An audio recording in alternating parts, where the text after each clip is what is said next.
Diseases, very important exam point of view से एक या दो एमसीक्यूज इसमें से आ जाते होते हैं. First of all lysosomal storage disease, तो हमें पता होना चाहिए कि लाइजोसोम्स क्या होते हैं. लाइजोसोम सेल्स की मेम्ब्रेन बाउंड ऑर्गेनल्स हैं और इनके अंदर सर्टेन एंजाइम्स होते हैं और उन एंजाइम को यूज करके lysosomes are involved in the metabolism of many carbohydrates, lipids, nucleic acids, proteins. असल में दे आर एक्चुअली स्कैवेंजर्स. जितने भी ऑब्सोलीट कंपोनेंट्स होते हैं सेल के उनको मूव करवाना, बहुत सारे कार्बोहाइड्रेट्स, प्रोटीन्स एक्सेट्रा का मेटाबॉलिज्म करवाना लाइजोसोम्स की जिम्मेदारी होती है. और वो ये फंक्शन कैसे परफॉर्म करते हैं, they have certain enzymes. Lysosomal storage diseases का जो बेसिक कॉन्टेक्स्ट है वो ये है कि lysosome is deficient in certain enzyme और वो एंजाइम जिस चीज का मेटाबॉलिज्म कर रहा होता है वो राइज कर जाता है. जो एंजाइम कम होगा लाइसोसोम के अंदर, उसकी कमी की वजह से जिस स्ट्रक्चर का को उसने मेटाबोलाइज करना है वो मेटाबोलाइट राइज कर जाएगा और वो राइज करेगा तो वो स्टोर होना शुरू हो जाएगा. इसलिए इन डिजीजेस का नाम लाइसोसोमल स्टोरेज डिजीजेस है. ओके, इनमें से बहुत सारी हैं जो ऑटोसोमल रिसेसिव हैं, लेकिन सिर्फ एक जो है वो एक्स लिंक्ड रिसेसिव है और वो जो एक है वो फेब्रेज डिजीज है. ये याद रखने वाली बात है. They are 6 in total and I recommend कि आप इन्हें दो दो के सेट्स में याद रखें. I will talk about it later. Lysosomal storage diseases में जो मेटाबोलाइट्स एक्यूमुलेट होते हैं उनके बारे में थोड़ी सी बात कर लेते हैं. LSTs are also known as sphingolipidosis. स्फिंगोलिपिडोसिस का मतलब है कि जो मेटाबोलाइट्स एक्यूमुलेट होते हैं उनका नाम स्फिंगोलिपिड्स है.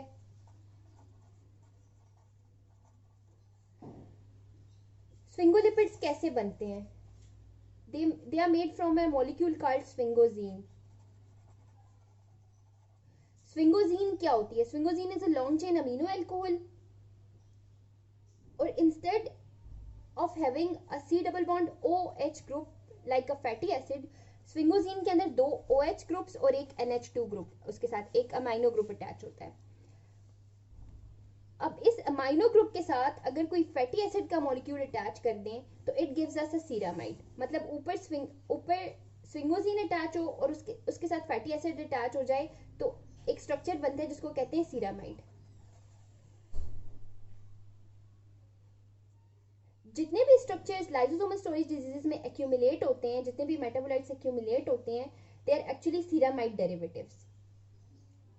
सीरामाइड डेरिवेटिव्स, इसी सीरामाइड के साथ आप हेड ग्रुप चेंज कर दो, ग्लूकोज लगा दो, गैलेक्टोज लगा दो, तो उनके नाम भी इसी हिसाब से चेंज हो जाते हैं. सीरामाइड डेरिवेटिव्स की कॉमन एग्जांपल्स में ग्लाइकोस्फिंगोलिपिड्स, सल्फाटाइड्स एक्सेट्रा शामिल हैं. अब ये ग्लाइकोस्फिंगोलिपिड्स, सल्फाटाइड्स एक्सेट्रा नर्व टिश्यू की फंक्शनिंग के लिए इंपॉर्टेंट है. अब जब इनका मेटाबॉलिज्म सही से नहीं होगा, ये एक्यूमुलेट कर जाएंगे तो बहुत सारे न्यूरोनल सिम्टम्स आएंगे. इसलिए बहुत सारी लाइसोसोमल स्टोरेज डिजीजेस में न्यूरोलॉजी रिलेटेड सिम्टम्स जो हैं वो बहुत ऑब्जर्व किए गए हैं. अब जब ये एक्यूमुलेट करेंगे तो कहाँ एक्यूमुलेट करेंगे? लिवर और स्प्लीन के अंदर. एक तो न्यूरोनल सिम्टम्स इनमें कॉमन है और दूसरा हेपेटोस्प्लीनोमेगाली कॉमन है लाइसोसोमल स्टोरेज डिजीजेस में, with some exceptions. अब हम बात करते हैं पहली लाइसोसोमल स्टोरेज डिजीज की. I will discuss Fabry's disease first. Fabry's के अंदर जो मॉलिक्यूल एक्यूमुलेट हो जाता है, एक्यूमुलेशन हो जाती है जिस स्ट्रक्चर की, दैट इज कॉल्ड सीरामाइड ट्राइहेक्सोसाइड और उसका दूसरा नाम ग्लोबोट्रायोसिल सीरामाइड यानी कि GB3 भी है. अब ये मॉलिक्यूल एक्यूमुलेट हो रहा है. अच्छा, इसकी केमिस्ट्री कैसे है कि ये बना कैसे है? यही जो मेन सीरामाइड मॉलिक्यूल था उसके साथ 3 शुगर्स लग गई, एक ग्लूकोज शुगर और 2 गैलेक्टोज शुगर. इस पूरे स्ट्रक्चर, ये जो पूरा स्ट्रक्चर है इसका नाम ग्लोबोट्रायोसिल सीरामाइड या सीरामाइड ट्राइहेक्सोसाइड है. ये स्ट्रक्चर मेटाबोलाइज करने के लिए लाइसोसोम का एक एंजाइम चाहिए होता है जिसको अल्फा गैलेक्टोसाइडेज ए कहते हैं. इस एंजाइम की डेफिशिएंसी की वजह से ये वाला मॉलिक्यूल एक्यूमुलेट हो जाएगा and it give rise to Fabry's disease. Fabry's disease have deficiency of alpha galactosidase A and it leads to the accumulation of ceramide trihexoside. अब फेब्रिस डिजीज पे थोड़ी सी बात कर लेते हैं कि फेब्रिस को हम पहले इसलिए डिस्कस करें, एक तो ये एक्स लिंक्ड रिसेसिव है, बाकी जो पांच लाइसोसोमल स्टोरेज डिजीज हैं they are all autosomal recessive. और reason behind talking about it at first वो ये भी है कि इसकी प्रेजेंटेशन जो है अडल्टहुड में जाके होती है. It begins in the childhood but it presents actually in the late adulthood, मतलब 30s 40s 50s में जाके. इसके जो सिम्टम्स हैं they are slowly progressive. Fabry's disease की एक बड़ी कॉमन सी ट्राइएड है, इसमें न्यूरोपैथी होती है, pain in the hands and feet, इसके अलावा हाइपोहिड्रोसिस, डिक्रीज स्वेट और एंजियोकेराटोमस. ये इनिशियल जब इसकी प्रेजेंटेशन होती है तो इन 3 ट्राइएड्स के साथ ये प्रेजेंट करती है. इसका पेशेंट, फेब्रिस डिजीज का पेशेंट बहुत अरसे तक मिसडायग्नोज रहता है क्योंकि एक बड़ी अनयूजुअल सी कॉन्स्टलेशन ऑफ सिम्टम्स है. बहुत ज्यादा टाइम लग जाता है until the patient finds a clinician who makes the diagnosis. याद रखना है, pain in the hands and feet आए एमसीक्यूज में, डिक्रीज स्वेट या फिर rash on the body. Angiokeratomas is a rash जो बेसिकली कैपिलरी, जो सरफेस कैपिलरी की डायलेशन की वजह से हो जाता है. रेड टू पर्पल रे स्पॉट्स बन जाते हैं, ट्रंक के ऊपर होते हैं. आपने इसकी पिक्चर गूगल करनी है तो वहां पे आपको क्लियर हो जाएगा कि एंजियोकेराटोमास कैसे नजर आते हैं. ये तो चीजें थी. इससे लाइफ क्वालिटी तो फेब्रिस डिजीज वाले पेशेंट की कॉम्प्रोमाइज होती है, लेकिन they are not life threatening. इसका जो लाइफ थ्रेटनिंग सिक्वेल है बेसिकली इफेक्ट करती है किडनीज को, हार्ट को और ब्रेन को. किडनीज में ये स्टार्ट करवाती है proteinuria which eventually leads to renal failure और फिर patient ends up on dialysis. Heart में कैसे लेफ्ट वेंट्रिकल हाइपरट्रॉफी कराती है, हार्ट फेलियर करवा सकती है. और एक और बात जो इसमें याद रखने वाली है, इसमें patient can have transient ischemic attack और stroke at a very early young age, जब आप एक्सपेक्ट नहीं कर रहे होते या जब नहीं होना चाहिए बेसिकली. तो ये बेसिकली इसकी अर्ली फेज में ये होता है और लॉन्ग फेज में it has renal failure, it has heart failure and it has stroke और ट्रांजिएंट इस्केमिक अटैक. एक अच्छी बात इसके बारे में ये है, there is a recombinant variant of alpha galactosidase A available, और अगर पेशेंट को स्टार्टिंग में वही शुरू करवा दिया जाए तो ये वाले जो सिम्टम्स हैं इन पे स्पेशली न्यूरोपैथी पे थोड़ा सा कंट्रोल किया जा सकता है, उस पेन पे थोड़ा सा कंट्रोल किया जा सकता है. लेकिन जो long term life threatening situation है जिसकी वजह से पेशेंट सफर करता है, उसमें इस recombinant variant of alpha galactosidase A की वजह से कोई मदद नहीं मिलती. अब पेपर में अगर इसका केस आएगा तो किस तरह आएगा? Sometimes they directly ask the MCQ के फेब्रिस डिजीज में कौन सा वाला एंजाइम डेफिशिएंट है या फेब्रिस डिजीज में कौन सा वाला मेटाबोलाइट एक्यूमुलेट हो रहा है. But sometimes they make a case और फिर वो नीचे कहते हैं कि किस एंजाइम की डेफिशिएंसी की वजह से ये वाली डिजीज हो रही है. तो पहले तो आपको वो फिर 2 स्टेप अप्रोच वाला एमसीक्यू हो जाता है कि पहले आपको डायग्नोज करना पड़ता है कि ये कौन सी लाइसोसोमल स्टोरेज डिजीज के बारे में बात कर रहे हैं, और फिर आपको डिसाइड करना पड़ता है कि अच्छा इसका वाला जो एंजाइम होगा वो कौन सा होगा, जिसमें जो मेटाबोलाइट एक्यूमुलेट हो रहा है वो कौन सा होगा. तो इसका क्लासिक केस ऐसे होगा, they say about child who has pain in hands and feet. और एक और बात, ये चाइल्ड नहीं, उसमें अडल्ट भी हो सकता है, लाइक 30 ईयर्स 28 ईयर्स 40 ईयर्स का कोई बंदा भी बता सकते हैं जिसमें पेन हो रहा है इन द हैंड्स एंड फीट, और इसके अलावा लैक ऑफ स्वेट है और स्किन फाइंडिंग्स हैं, रैश बना हुआ है, एंजियोकेराटोमास हैं. तो और उसमें वो ऐसे पूछ सकते हैं कि इसमें कौन से एंजाइम की डेफिशिएंसी है. तो फेब्रिस डिजीज में डेफिशिएंसी होती है अल्फा गैलेक्टोसाइडेज ए की एंड एक्यूमुलेशन होती है सीरामाइड ट्राइहेक्सोसाइड की. आई होप कि ये क्लियर हो गया होगा कि सीरामाइड ट्राइहेक्सोसाइड बेसिकली केमिस्ट्री में इस मॉलिक्यूल के नाम के पीछे क्या बायोकेमिस्ट्री रिलेटेड है, जो मैंने पहले एक्सप्लेन किया. इसके बाद ये एक अल्हम्दुलिल्लाह कवर हो गई है lysosomal storage disease. I hope कि फेब्रिस डिजीज अब किसी और लाइसोसोमल स्टोरेज डिजीज के साथ मिक्स नहीं होगी. इसके बाद I discuss about Gaucher's disease. Gaucher's disease it is with G. तो इसमें जो एंजाइम डेफिशिएंट होता है इट इज ग्लूकोसेरिब्रोसाइडेज, और इसमें जो चीज एक्यूमुलेट हो रही है दैट इज ग्लूकोसेरिब्रोसाइड. ये एंजाइम डेफिशिएंट है और एक्यूमुलेशन जो है ग्लूकोसेरिब्रोसाइड की हो रही है. बेसिकली जो पहला स्ट्रक्चर है वो वही सिरामाइड है, लेकिन उसके साथ एक ग्लूकोज हेड ग्रुप अटैच हो गया है, तो उससे ये चीज बन गई ग्लूकोसेरेब्रोसाइड। गॉशेस डिजीज में भी वो ऐसे पूछ सकते हैं कि lysosomal storage disease most common कौन सी है, इट इज मोस्ट कॉमन। असल में lysosomal storage diseases are very rare, but still Gaucher's is most common among all of them. पहली जो हमने फेब्रिस पढ़ी थी that was X linked recessive, Gaucher's is autosomal recessive. Ashkenazi Jewish population में ज्यादा common होती है, ये वो वाली पॉपुलेशन जो यूरोपियन डिसेंट की है, जर्मनी और फ्रांस वाली, उन लोगों में ज्यादा होती है। और इसमें जो है लिपिड्स एक्यूमुलेट कर जाते हैं in liver and spleen. Basically 3 structures जो है ना गॉशेस डिजीज में इफेक्ट होते हैं, लिवर, स्प्लीन और बोन्स। लिवर और स्प्लीन में अगर लिपिड्स एक्यूमुलेट हो रहे हैं, ग्लूकोसेरेब्रोसाइड एक्यूमुलेट हो रहा है, तो हेपेटोस्प्लीनोमेगली मिलेगी और बोन पेन होगा इसके अंदर। इनिशियल साइन जो है ना इसका हेपेटोस्प्लीनोमेगली, और बच्चों में बहुत आराम से नोटिस हो जाती है बिकॉज उनकी बेली बहुत छोटी सी होती है, तो हेपेटोस्प्लीनोमेगली बहुत आराम से पता चल जाती है। बोन्स को भी इफेक्ट करता है, अर्ली स्टेज में बोन मैरो को इफेक्ट करता है। जब बोन मैरो को इफेक्ट करेगा तो एनीमिया होगा, थ्रोम्बोसाइटोपिनिया होगा और ल्यूकोपिनिया भी हो सकता है। Sometimes MCQ में when they make a case out of Gaucher's disease, so they can say कि easy bruising हो रही है लो प्लेटलेट्स की वजह से, तो ऑटोमेटिकली अगर हेपेटोस्प्लीनोमेगली हो रही है, इजी ब्रूजिंग की हिस्ट्री है और हम बायोकेमिस्ट्री का MCQ अटेम्प्ट कर रहे हैं, तो automatically it makes us think कि शायद गॉशर्स डिजीज की बात तो नहीं हो रही। थ्रोम्बोसाइटोपिनिया की वजह से they talk about easy bruising because of low platelets. इसके अलावा जब ये बोन्स को अफेक्ट करता है तो it can lead to avascular necrosis of joints, joint collapse करवा सकता है। जो इसकी कुछ कॉमन फॉर्म है गॉशर्स डिजीज की, उसमें न्यूरोलॉजिक फाइंडिंग्स जो हैं वो बहुत रेयर होती हैं, लेकिन जो टाइप 2 और 3 ऑफ द डिजीज है उसके अंदर जो न्यूरोलॉजिक फाइंडिंग है वो ज्यादा कॉमन होती हैं। अब हमने एक बात नोटिस की है कि गॉशर्स डिजीज में there are no neuropathic findings, तो एमसीक्यू की जो स्टेम है उसके अंदर किसी न्यूरोलॉजी रिलेटेड फाइंडिंग की बात वो लोग नहीं करेंगे। एक और चीज बहुत इंपॉर्टेंट, इसमें गॉशर सेल की बात होती है कि what is it. Gaucher cell is actually a macrophage which is filled with lipid.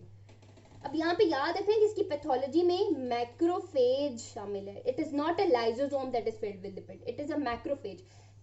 This makes us understand कि why Gaucher's disease have hepatosplenomegaly, क्योंकि मैक्रोफेजेस ने इन दी एंड जाना तो यहीं पर है, और बहुत सारे मैक्रोफेजेस अगर लिपिड के साथ फिल्ड हुए हुए होंगे, लोड हुए हुए होंगे और लिवर स्प्लीन में जाके सिक्वेस्टर हो रहे होंगे, तो हेपेटोस्प्लीनोमेगली तो इसमें होगी।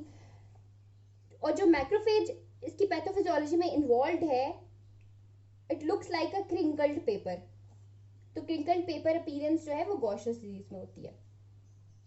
बोन समटाइम्स इसकी जो प्रेजेंटेशन है वो सिकल सेल एनीमिया के साथ कंफ्यूज हो जाती है, क्योंकि पैथोफिजियोलॉजी सिकल सेल एनीमिया की और इसकी कुछ हद तक सेम ही है। यही मैक्रोफेज जो लिपिड के साथ फिल हुआ है, ये जाके जो बोन्स का वेस्कुलेचर है उसको ऑब्स्ट्रक्ट कर देगा, उसको ऑब्स्ट्रक्ट करेगा तो सीवियर बोन पेन होगा। सिकल सेल एनीमिया में भी सिकल्ड आरबीसीज जो हैं वो वेस्कुलेचर की ऑब्स्ट्रक्शन करवाते हैं, that can lead to bone pain. जब बोन की वेस्कुलेचर जो है उसमें ऑब्स्ट्रक्शन होगी तो it can lead to bone infection and ischemia, और there is infiltration of Gaucher cells in the intramedullary space which can lead to intense pain often with fever, तो इसकी presentation is somewhere like sickle cell anemia. It's clinically like sickle cell anemia, लेकिन जब आप investigate करते हो और बाकी सारे सिम्टम्स को एवेल्युएट करते हो तो फिर आपको पता चलता है कि ये सिकल सेल एनीमिया का मसला नहीं है, ये एक्चुअली गॉशर्स डिजीज है जिसमें हेपेटोस्प्लीनोमेगली भी हो रही है और इसमें बोन फाइंडिंग्स भी आ रही हैं, जॉइंट कोलैप्स हो रहा है, बोन क्राइसिस हो रहा है। यही जो डिफरेंसेस हैं इनके अंदर बेसिकली लैब इन्वेस्टिगेशन के साथ है और दूसरे सिम्टम्स को देख के हैं। गॉशर्स डिजीज की जो काफी सारी टाइप्स होती हैं, जो टाइप 1 है वो मोस्ट कॉमन है, चाइल्डहुड टू अडल्टहुड तक प्रेजेंट करती है। समटाइम्स ये भी पेशेंट 30s तक आराम से विदाउट एनी सिम्टम जो है अननोटिस्ड, दे गो अननोटिस्ड। जो टाइप 1 है उसमें जो CNS डिस्फंक्शन है वो बहुत मिनिमल होता है। हेपेटोस्प्लेनोमेगाली होती है, ब्रूजिंग होता है, एनीमिया हो सकता है, जॉइंट प्रॉब्लम्स होते हैं। इस डिजीज में नॉर्मल लाइफ स्पैन पॉसिबल है, वो इसलिए क्योंकि एंजाइम रिप्लेसमेंट थेरेपी अवेलेबल है। ग्लूकोसेरेब्रोसाइडेज एंजाइम का रिकॉम्बिनेंट जो वर्जन है वो अवेलेबल है, तो इसलिए इन पेशेंट्स को इस पे डाला जा सकता है। सिंथेटिक रिकॉम्बिनेंट DNA ग्लूकोसेरेब्रोसाइडेज जो है it's available in the market. और जो दूसरी फॉर्म्स हैं गॉशेस डिजीज की, टाइप 2 और टाइप 3, उसके अंदर न्यूरोलॉजिक सिम्टम्स आते हैं, लेकिन टाइप 1 मोस्ट कॉमन है जो MCQ में पूछी जाती है, उस टाइम में फिर किसी न्यूरोलॉजिक डिस्फंक्शन की बात नहीं होती। टाइप 2 इन्फेंसी में प्रेजेंट करती है, उसको इन्फेंटाइल फॉर्म कहते हैं विद मार्क्ड CNS सिम्टम्स। और टाइप 2 गॉशेस डिजीज वाला बच्चा can die less than 2 years of age. और जो टाइप 3 है उसका चाइल्डहुड ऑनसेट होता है, प्रोग्रेसिव डिमेंशिया के साथ होती है, और those childs don't survive their childhood, short life span होता है।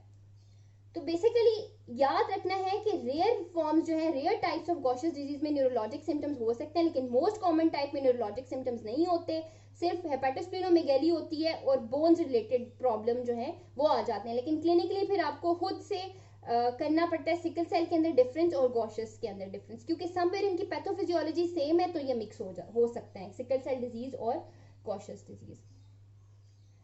अब पेपर में अगर इसका केस बनाएंगे तो वो किस तरह बनाएंगे, देल से कि फिजिकल एग्जामिनेशन पे स्प्लीनोमेगाली है, एनीमिया, स्प्लीनोमेगाली और एनीमिया है।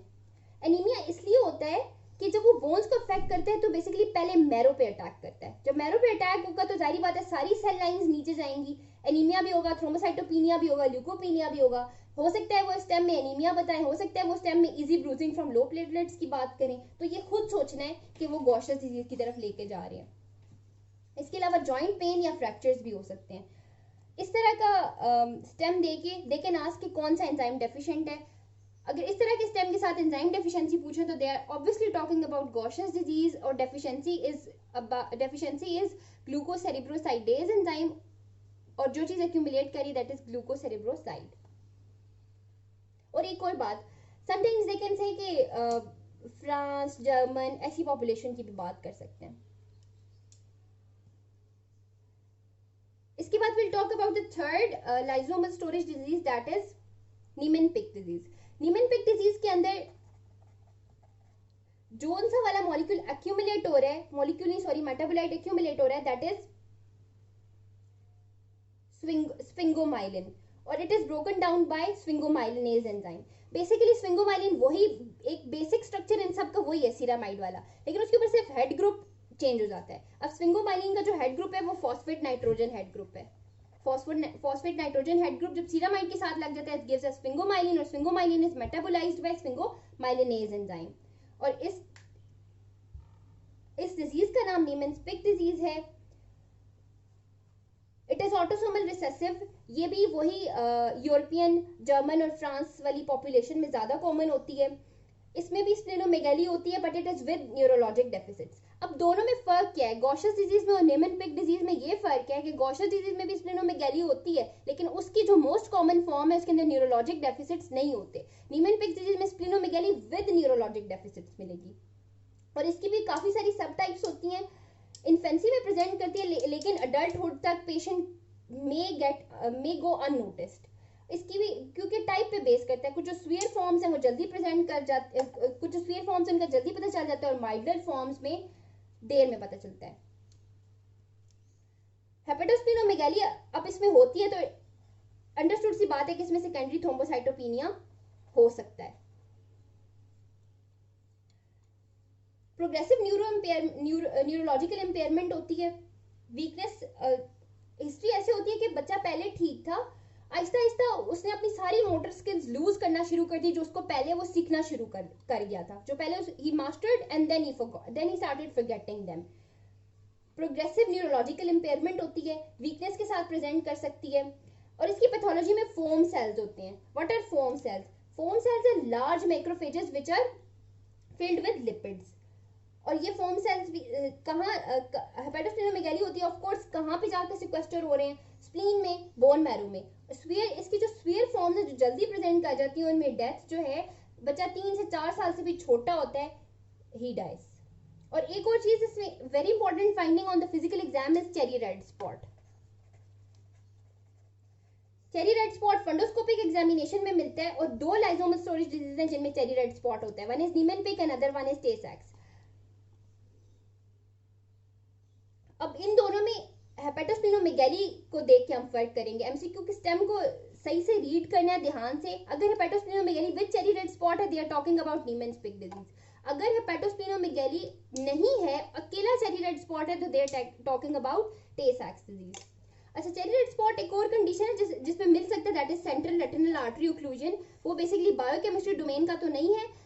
अब ये सेंट्रल रेटिनल आर्टरी ओक्लूजन बच्चों में तो नहीं होगी। अगर बच्चों में चेरी रेड स्पॉट नजर आ रहा है तो इसका मतलब है कि कहीं ना कहीं बायोकेमिस्ट्री डोमेन की डिजीज चल रही है। इट कैन बी नीमेनपिक डिजीज और इट कैन बी टे सैक्स डिजीज, जिसमें फिर हेपेटोस्प्लीनोमेगाली एक डिफरेंशियल बन जाता है। अगर होगा तो वो नीमेनपिक की बात होगी, अगर नहीं होगा तो वो टे सैक्स डिजीज की बात होगी।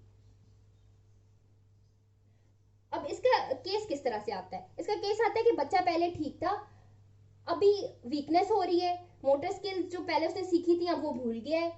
लिवर और spleen can be enlarged on the physical exam, और चेरी रेड स्पॉट होता है। एंजाइम कौन सा डेफिशिएंट है? स्विंगोमाइलिनेज। मेटाबोलाइट कौन सा एक्यूमुलेट हो रहा है? स्विंगोमाइलिन।